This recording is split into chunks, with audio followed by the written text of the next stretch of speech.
ဒီနေ့ကတော့ Amazon stock နဲ့ပတ်သက်တဲ့အမှတ်တရနေလေးပါ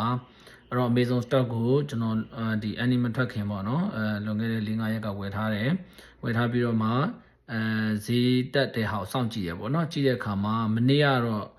အထိတက်တယ်တက်ပေမဲ့လို့မနေ့ကနေလေပိုင်းလောက်ကစပြီးပြန်ကျလာတယ်အဲ့တော့ဒီနေ့ကတော့ annual report ထွက်မဲ့နေ့ပေါ့နော်ဒီနေ့လည်းတစ်လျှောက်လုံးတောက်လျှောက်ကျတယ်ပေါ့နော်ကျတဲ့အခါမှာကျွန်တော်ရဲ့အတွေ့အကြုံအရဆိုရင်ဒီပေါ့နော် stock share trend တစ်ခုလုံးနေနေတဲ့အချိန်ကာလမှာအခုလိုမျိုး ကိုယ့်ရဲ့ stock ကထွက်မဲ့နေ့မှာနေနေဆိုရင်အခြေအနေမကောင်းဘူးလို့ဒီလိုလဲယူဆတယ်နောက်ပြီးတော့သူ့ရဲ့ Amazon ရဲ့ဒီပေါ့နော်ပြီးခဲ့တဲ့တစ်နှစ်တာအတွင်းမှာ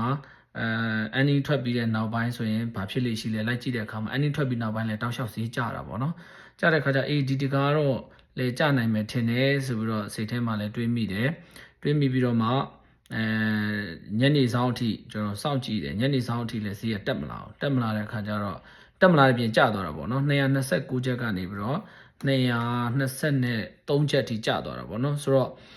ဒီလောက်ဆိုတော့ကျွန်တော်စိတ်ထဲမှာလဲ feeling မကောင်းဘူးဆိုတော့ဈေးတော့ကျမယ်ထင်တယ်ဆိုပြီးတော့စိတ်ထဲမှာတွေးမိတာပေါ့နော်တွေးမိတဲ့အချိန်မှာပဲဒီ stock share ကညနေဆောင် annual report ထွက်ပြီးတဲ့နောက်ပိုင်းမှာ252အထိခုန်တက်သွားပါတယ်လို့ဆိုတော့ဒါကတကယ်အမှတ်တရပဲပေါ့နော်ကျွန်တော်တို့သင်ခန်းစာယူစရာပေါ့နော်အတွေ့အကြုံယူစရာပေါ့နော်ဆိုတော့ဒီကနေပါသင်ခန်းစာရဆိုပညာတွေပို့ပြီးတော့တက်ဖို့လိုအောင်မယ်ပို့ပြီးတော့လေ့လာဖို့လိုအောင်မယ်ဆိုတော့တွေးမိပါတယ်အဲ့တော့နင့်နာမှုကတော့တကယ်လို့ဒါကျွန်တော်ရဲ့ option တစ်ခုကိုမရောမဲနဲ့ဆက်ပြီးတော့ကင်ထားမယ်ဆိုရင်ဒေါ်လာ3000လောက်တော့မြတ်နိုင်တာပေါ့နော်မြန်မာငွေ320လောက်အဲ့တော့တရက်ထဲမှာမြန်မာငွေ320လောက်ကိုလက်လွတ်ဆုံးရှုံးသွားတယ်လို့တော့ဖြစ်သွားတာပေါ့နော်ဒါပေမဲ့အတွေ့အကြုံတော့အများကြီးရပါတယ်လို့အဲ့တော့ဒါကတော့ Amazon နဲ့ပတ်သက်တဲ့အမှတ်တရအတွေ့အကြုံကို